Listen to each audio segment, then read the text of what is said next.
ஒரு 81 கோடி ரூபாய் டீல் அப்படின்னா ஜனநாயகன் அது வந்து எம்ஜியா அட்வான்ஸ் உங்களுக்கு என்ன தெரியும்? இவ்வளவு கோடிக்கு வித்திருக்கு இந்த படம் அப்படின்னா எல்லாமே ஆளாளுக்கு அப்படியே எஸ்டிமேட் பண்ணி போட்டு அப்ப அது எதுவுமே உண்மை எதுவுமே கிடையாது. அஃபிஷியல் கிடையாது. அதாவது உருட்டு கெஸ் இதெல்லாம் சொல்லலாம். நம்ம கேட்பேன் சார் இந்த டிஜிட்டல் டீல் முடிஞ்சிருச்சா அப்படின்னா ஆமா சார் முடிஞ்சிருச்சு சார் வெரி ஹாப்பி சார் அப்படின்வாங்க. என்ன சார் ஒரு 24 கோடி இருக்குமா சார் அப்ராக்சிமேட்டா ஒரு அமௌண்ட் சார் பட் அதெல்லாம் நம்ம பேசுவோம் அப்படின்னு. ஓகே ப்ரொடியூசர்ஸ்குள்ளே நாங்க பேசும்போதே ஏன்னா நம்ம எதுக்கு இது ஓப்பனா கிட்ட சொல்லணும் இவர் எங்காவது ஷேர் பண்ணிடுவாருன்ற பயம் இருக்கும். இப்போ எங்கிட்ட பேசுறதுக்கே அவங்களுக்கு வந்து ஒரு தயக்கம் இருக்குன்னா மீதி பேர்கிட்ட எப்படி பேசுவாங்க? ஊடக நண்பர்கிட்ட பேசுவாங்க. ஜனநாயகன் வரணும்னு சொன்னது வந்து அக்டோபர் மாதம், அவங்க அதுக்கு பிறகு வந்து ஜனவரி 9ன்றாங்க. இப்போ அவங்க பாயிண்ட் ஆஃப் என்னன்னா நாங்கள் தானே ஃபர்ஸ்ட் அனௌன்ஸ் பண்ணோம் பொங்கல் 2026. இவர் தானே மாத்துறாரு. யாரு? விஜய் சார் இல்லை, தயாரிப்பாளர் ஜனநாயகன். இப்போ இவங்க மாற்றும் போது நான் எப்படி பொறுப்பாகும்? வேணும்னே சிவகார்த்திகேயனே வாலண்டியரா இதை கேட்ட மாதிரி ஆயிடுச்சு. இதெல்லாம் ரொம்ப தப்பான விஷயம். அறுவை சிகிச்சையில் கத்தை என்பது வரலாறு, ரோபோட்டிக் சர்ஜரி என்பது இன்றைய கூறு. தங்கம் புற்றுநோய் சிகிச்சை மையம், நாமக்கல் மற்றும் கான்பூர். கூலி படத்துக்கும் ஜனநாயகன் படத்துக்கும் ஒரு சர்ச்சை போயிட்டு இருக்கு, கிளாஷ் அப்படின்னே சொல்லலாம் சார். வேர்ல்டு வைட் பிசினஸ்ல வந்து கூலி தான் அதிக லெவல்ல வித்திருக்கு அப்படின்றாங்க. இந்த பக்கம் ஜனநாயகன் 80 கோடி வித்திருக்கு, நீங்க போய் சொல்லாதீங்க அப்படின்னு ஒரு கிளாஷ் போயிட்டு இருக்கு. இது ரெண்டுத்துல எது உண்மை? இது ஃபேன்ஸ் வார். ஓகே, இது உண்மை எதுவுமே இல்லை. இது எல்லாமே ஃபேன்ஸ் வார் தான். சி எக்ஸாக்ட் டீலிங் எல்லாம் எப்படி நடக்குது அப்படின்னு பார்த்தீங்கன்னா அது ஒன்லி ஒரு தயாரிப்பாளருக்கும் டிஸ்ட்ரிபியூட்டர் மத்தியில் இருக்கிற அக்ரிமெண்ட் தான் தெரியும். ஓகேங்களா? வெளியே ஆளுக்கு யாருக்குமே தெரியாது. ஒரு எக்ஸாம்பிள் நான் சொல்றேன். இப்போ தக் லைஃப் வந்து 63 கோடி ரூபாய் வியாபாரமா இருக்கு அப்படின்னு சொல்லிட்டு அதை கம்பேரிசன்ல போடுறாங்க. அந்த 63 கோடி ரூபாய் மினிமம் கேரண்டியா டிஸ்ட்ரிபியூஷனா? உங்களுக்கு எப்படி தெரியும்? டிஸ்ட்ரிபியூஷன் என்ன அர்த்தம் தெரியுமா? படம் எவ்வளவு கலெக்ட் ஆயிடுச்சோ அது மட்டும் தான் அவங்க இது பண்ணிட்டு பேலன்ஸை வந்து ரீஃபண்ட் பண்ணணும். அதான் டிஸ்ட்ரிபியூஷன். அதே எம்ஜி அப்படின்னா மினிமம் கேரண்டியோ இல்லை அவுட்ரைட் அப்படின்னா திருப்பி தர தேவையில்லை. That becomes a commitment of the distributor. அதாவது அவங்க 63 கோடி ரூபாய் கொடுத்துருந்தாங்கன்னா அந்த 63 கோடி டோட்டல் ரிஸ்க் வந்து அந்த டிஸ்ட்ரிபியூட்டருக்கு போயிடுது. ஆனால் டிஸ்ட்ரிபியூஷன் வரும்போது ரிஸ்க் யார் எடுக்கிறா? ப்ரொடியூசர் எடுக்கிறாங்க. இப்போ 63 கோடி ரூபாய் வந்து ஏபி இன்டர்நேஷனலோ இல்லை ஃபார்ஸோ வந்து டிஸ்ட்ரிபியூஷன் பேசிஸில் அந்த அமௌண்ட்டை வந்து ராஜ்கமல் ஃபிலிம்ஸ் கொடுத்துருந்தாங்கன்னா சப்போஸ் அந்த படம் 15 கோடி தான் கலெக்ட் பண்ணி வச்சிங்களேன், பேலன்ஸ் 48 கோடி ராஜ்கமல் திருப்பி தரணும். ஸோ இதான் யதார்த்தம். இது எக்ஸாக்ட் டீல் நம்மளுக்கே தெரியாது. 63 கோடி ரூபாய் நம்மளுக்கு தெரியுமே தவிர அது மினிமம் கேரண்டி டீலா, அதாவது அவுட்ரைட்டாக ஒரு அமௌண்ட்டை வந்து ஒரு டிஸ்ட்ரிபியூட்டர் ரிஸ்க் எடுத்து வாங்கியிருக்காரா இல்லையான்னு தெரியாது. அதே மாதிரி ஒரு 81 கோடி ரூபாய் டீல் அப்படின்னா ஜனநாயகன் அது வந்து எம்ஜியா அட்வான்ஸா? இப்போ இந்த கேள்வி ஒன்று வருது இல்லை?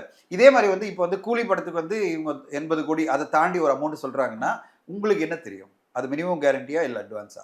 இந்த கேள்வி எல்லாம் வந்து நான் இந்த மாதிரி சோஷியல் மீடியாவில் உட்காந்துட்டு பேசுகிற எல்லாருக்கும் நான் சொல்றது என்னன்னா, ஒரு கமல் சார் படமாக இருந்தாலும் சரி, ரஜினி சார் படமாக இருந்தாலும் சரி, விஜய் சார் படமாக இருந்தாலும் சரி, எக்ஸாக்ட் நம்பர்ஸ் நம்மளுக்கு யாருக்குமே தெரியாது. அது மினிமம் கேரண்டி டீலா இது வரும்.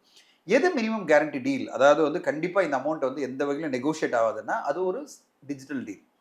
ஓடிடி நிறுவனங்கள் அப்படியெல்லாம் பண்ண மாட்டாங்க. ஓடிடி நிறுவனம் அமௌண்ட் கொடுத்தா அமௌண்ட் கொடுத்தது தான். அந்த அமௌண்ட் வந்து கன்ஃபார்ம்டாக அந்த ப்ரொடியூசருக்கு கிடச்சிரும். அதே மாதிரி வந்து நீங்கள் வந்து சேட்டலைட் எடுத்துட்டீங்கன்னா அது என்ன அமௌண்ட்டோ அது 100% கிடச்சிரும். அந்த அமௌண்ட்டை வச்சு நீங்கள் கம்பேர் பண்ணி பேசுறது ஓகே. அதாவது இந்த படம் இவ்வளோ வேலைக்கு போயிருக்கு, அந்த படம் அதுவும் நம்மளுக்கு தெரியாது. ஆளாளுக்கு அவங்கவுங்களே வந்து என்ன சொல்றது ஏஷியங்கள், அதாவது சும்மா இன்க்ரீஸ் பண்ணி போட்டுக்க வேண்டியதுதான். இந்த அமௌண்ட் போட்டாங்க, நீ ஒரு அமௌண்ட் போட்டியா, நான் ஒன்று 2 கோடி தாண்டி போடுறேன், நான் இன்னொரு 5 கோடி தாண்டி போடுறேன். யார் நம்மளை கேட்கறது இருக்காங்க? சோஷியல் மீடியா ஹேண்டில் இருக்கு. 80 கோடி 81 போட்டானா, நான் 82 போடுவேன். நீ போட்டுட்டே இரு, எதுவுமே பிரச்சனை கிடையாது. ஏன்னா ப்ரொடியூசர்ஸ் இதை பற்றி ரியாக்டே பண்ண மாட்டாங்க. ஏன்னா ப்ரொடியூசரை பொறுத்தவரையும் இதை வந்து அஃபிஷியலாக அனௌன்ஸ் பண்ணுற அவசியம் அவங்களுக்கு கிடையாது. ஓகே, அது ரெண்டாவது அது கான்ஃபிடென்ஷியாலிட்டி கிளாஸில் டிஸ்ட்ரிபியூட்டரோட ஒரு அக்ரிமெண்ட் போட்டிருப்பாங்க. அதில் ஒரு கிளாஸே போட்டிருக்கோம், நீங்கள் வந்து அமௌண்ட்டை டிக்ளேர் பண்ணக்கூடாது, எங்குமே சொல்லக்கூடாது. இப்போ ஓடிடி டீல்லாம் பார்த்தீங்கன்னா அக்ரிமெண்ட்லேயே இருக்கும் கான்ஃபிடென்ஷியாலிட்டி கிளாஸ் அப்படின்னு. அதாவது நீங்கள் எந்த பிஸ்னஸ் டீலை பற்றி வெளியில் எங்குமே தகவல் சொல்லக்கூடாது. நீங்கள் ஒன்று தான் அனௌன்ஸ் பண்ண முடியும். நான் அமேசான் பிரைம்ல சைன் பண்ணியிருக்கேன், நெட்ஃபிளிக்ஸ் சைன் பண்ணியிருக்கேன், இதை சொல்லலாம். சில வெப்சைட்ஸ்ல எல்லாம் வந்து இவ்வளவு கோடிக்கு வித்திருக்கு இந்த படம் அப்படினா எல்லாமே ஆளாளுக்கு அப்படியே எஸ்டிமேட் பண்ணி போட்டுக்க வேண்டியது. அப்ப அது எதுவுமே உண்மை கிடையாது, எதுவுமே அஃபிஷியல் கிடையாது. எதுவுமே அஃபிஷியலே கிடையாது. அஃபிஷியல் எதுன்னா அது எது வந்து அவங்க கொடுத்துருக்காங்களோ. இப்போ அஃபிஷியலா நெட்ஃபிளிக்ஸ் அனௌன்ஸ் பண்ணாதான் நீங்க நம்பணும்.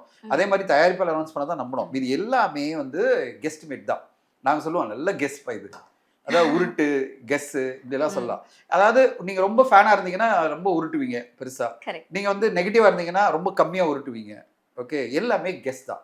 ஸோ நம்ம வந்து பேசிட்டு இருக்கிறது வந்து ஓரளவு நம்ம பேசும்போது ப்ரொடியூசர்ஸ் கிட்ட அவங்க வந்து ஒரு அப்ராக்சிமேட்டாக சொல்லுவாங்க.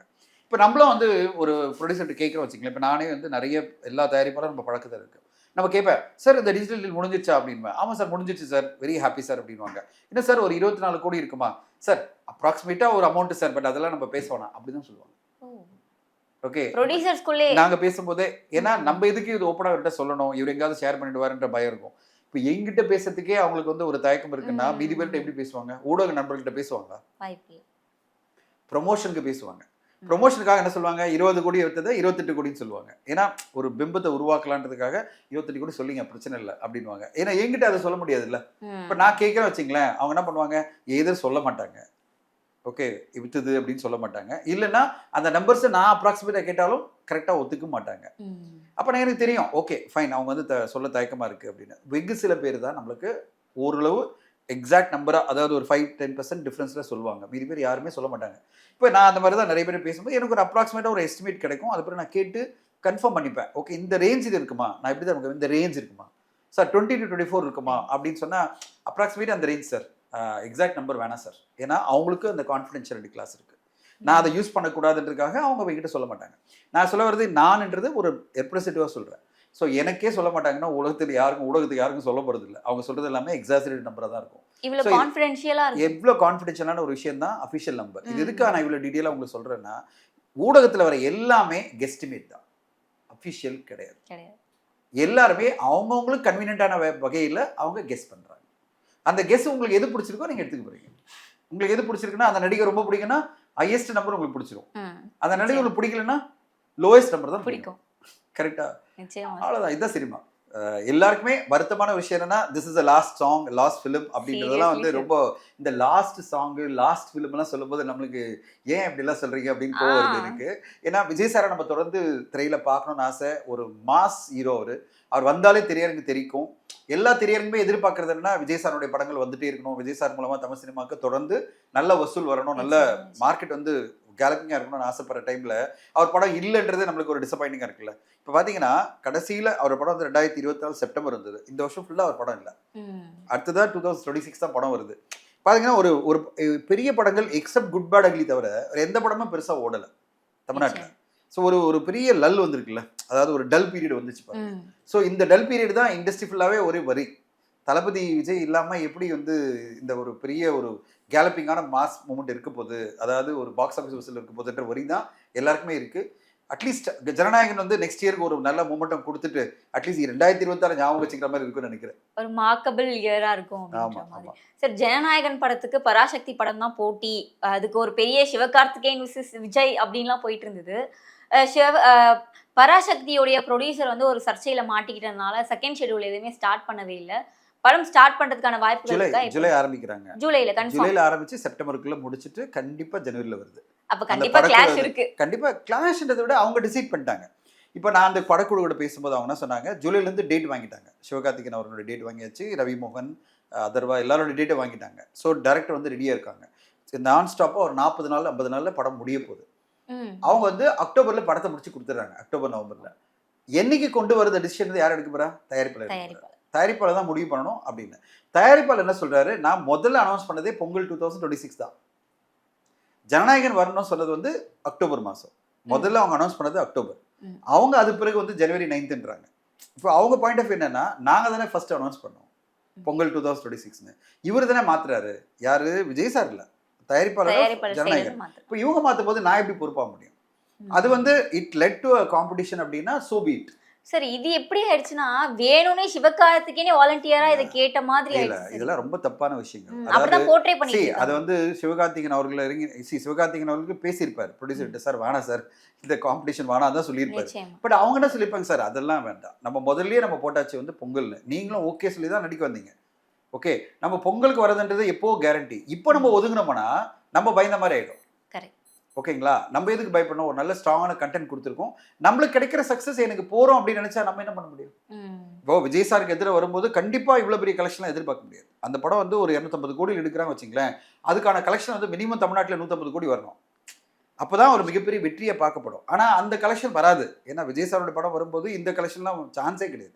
இந்த படம் தான் அந்த மாதிரி கலெக்ஷன் எதிர்பார்க்கும். தமிழ்நாட்டில் வந்து ஒரு 150-200 கோடி வந்து ஜனநாயகன் வரும். அந்த படத்துக்கு அதே மாதிரி வர முடியாது. ஏன்னா பொங்கல் ஒரு மாதம் ஃபுல்லாக நீங்கள் மேக்ஸிமம் போனீங்கன்னா 2 படமும் சேர்ந்து 300 கோடி தான் எடுக்க முடியும். மேக்ஸிமம் எவ்வளோ? 300 கோடி தான் 300 கோடி தான் எடுக்க முடியும் தமிழ்நாட்டுல, அதுக்கு மேல வாய்ப்பே கிடையாது. அப்ப 300 கோடியில இந்த படம் 200 கோடி போச்சுன்னா அது 100 கோடி தான் கிடைக்கும். நான் சொல்றது மேக்ஸிமம். இந்த படம் 850 கோடி பண்ணிச்சுன்னா அந்த படம் 50 தான் பண்ணும். கரெக்டுங்களா? ஸோ அப்போ நீங்க வந்து எப்படி கம்பேர் பண்ணோம்னா 215 கோடி கிட்ட கோட் படம் படிச்சு தமிழ்நாட்டுல. அப்போ இந்த படம் ஒரு லாஸ்ட் படம்ன்றதால ஒரு 250 கோடி பண்ணாதான். அப்படி பண்ணா 300 கோடி பொட்டன்ஷியல் 250 கோடி அந்த படம் பண்ணிடுச்சுன்னா என்ன ஆகும்? சப்போஸ் 200 கோடி பண்ணாலும் இந்த படம் 100 தானே சார். கிடைக்கும். வசூல் பாதிக்கும்ன்றதுக்காக கூட மாத்துறதுக்கான வாய்ப்புகள் இருக்கா? அது ப்ரொடியூசர் தான் டிசைட் பண்ணோம். அந்த ப்ரொடியூசர் வந்து அதை டிசைட் பண்ணுவாரா தெரியல. இப்போதைக்கு அவருடைய எல்லா பிரச்சனையும் சர்ச்சையிலேருந்து வெளில வந்துட்டாரு. கோர்ட்டே அவருக்கு வந்து பாசிட்டிவான விஷயங்கள்லாம் சொல்லியிருக்கு. இப்போ ஆகாஷ் பாஸ்கரனை பொறுத்தவரையும் கண்டிப்பாக வந்து ஆகஸ்ட்ல, அதாவது செப்டம்பருக்குள்ள படத்தை முடிங்கன்னு சொல்லிட்டாரு. படக்கூட நாங்கள் முடிச்சு கொடுத்துறோம் சொல்லிட்டாங்க. இப்போ அவங்கள பொறுத்தவரைக்கும் எல்லாமே டன். சிவகார்த்திகேயன் என்ன சொல்லிட்டாரு, ஓகே சார் உங்கள் இஷ்டம் நீங்கள் பண்ணுங்க. சிவகார்த்திகேயன் கரியரில் இது 1 more படம் தான், அவருக்கு அடுத்தடுத்த படங்கள் இருக்கு. ஓகேங்களா? அதனால இதை மட்டுமே ஒரி பண்ணிட்டு நம்ம வந்து இல்லை சார் முடியாது அப்படின்னு சண்டை போட்டுட்டு இருக்க முடியாது. ஏன்னா அவர் தொடர்ந்து நடிச்சிட்டு இருக்க போறாரு. விஜய் சார் வந்து இந்த படத்தோட முடிக்கிறாருன்னா அவர் தொடர்ந்து நடிக்க போறாருல. இப்போ அவர் வந்து சண்டை போட்டுட்டு இருக்க முடியாது ஒரு தயாரிப்பாளரோட. ஸோ அவருடைய பாயிண்ட் ஆஃப் வியூல சரி சார் வேண்டாம், கிளாஷ் பண்ணதை அவாய்ட் பண்ணுங்கன்னு சொல்லியிருப்பார். இவர் இல்லை சார் அது முடிவு பண்ணியாச்சுன்னா ஓகே பண்ணீங்கன்னு சொல்லுவார். ஸோ அதனால இது வந்து சிவகார்த்திகேயன் உருவாக்கின காம்படிஷனு, விஜய்க்கு எதிராக வந்து ஒரு கன்னை கொடுத்ததை வந்து எடுத்துக்கிட்டு இப்போ கன்னை அவர் திருப்புறாரு. இதெல்லாம் நம்மளா பண்ற திரைக்கதைகள் ஊடகத்தில். அந்த திரைக்கதை எதுவுமே அங்கே நிஜம் கிடையாது. ஓகே, அந்த திரைக்கதையை அவங்க பண்ண மாட்டாங்க. அவங்க வந்து கேர்ஃபுல்லாக தான் அணுகுவாங்க. ஏன்னா கரியர் ஒன்று இருக்கு. ஏன்னா ஒரு ஒட்டுமொத்த விஜய் சாரோட ரசிகர்களை அவருக்கு எதிராக திருப்புற மாதிரி அவர் பண்ண மாட்டாங்க. அவங்க ரசிகர்கள் திருப்புவாங்கல்ல, எல்லாமே திரும்பிடுவாங்கல்ல. அப்போ என்ன ஆகிடும், நம்மளுக்கு எதிராக ஒரு கும்பல் உருவாகிடும். இப்போ பாருங்க, தனுஷ் சாருக்கு ஒரு எல்லாமே, அதாவது குபேரா படம் வரும்போது இவ்வளோ பெரிய நெகட்டிவிட்டி ஏன் வரணும்? ராயனப்போ இல்லை. இந்த 6 மாசத்துல 1 yearல இவ்வளோ பெரிய நெகட்டிவ் குரூப் எங்கேருந்து உருவாச்சு? அப்போ ஏதோ ஒரு விஷயம் நடக்குது இல்லை, ஒரு கும்பல் உருவாகிட்டே இருக்கு. ஒரு நெகட்டிவிட்டி கும்பல் வந்து பெருசாகிட்டே இருக்குல்ல. ஒவ்வொரு நடிகருக்கும் கமல் சாருக்கு இவ்வளோ பெரிய நெகட்டிவ் கும்பல் வந்துருச்சு. ஓகே, இன்னைக்கு தனுஷ் சாருக்கும் வந்துருச்சு. இதுதான் இந்த சினிமாவில் இருக்கிற மிகப்பெரிய பிரச்சனை. இப்போ சிவகார்த்திகேயனுக்கும் அது உருவாகும்.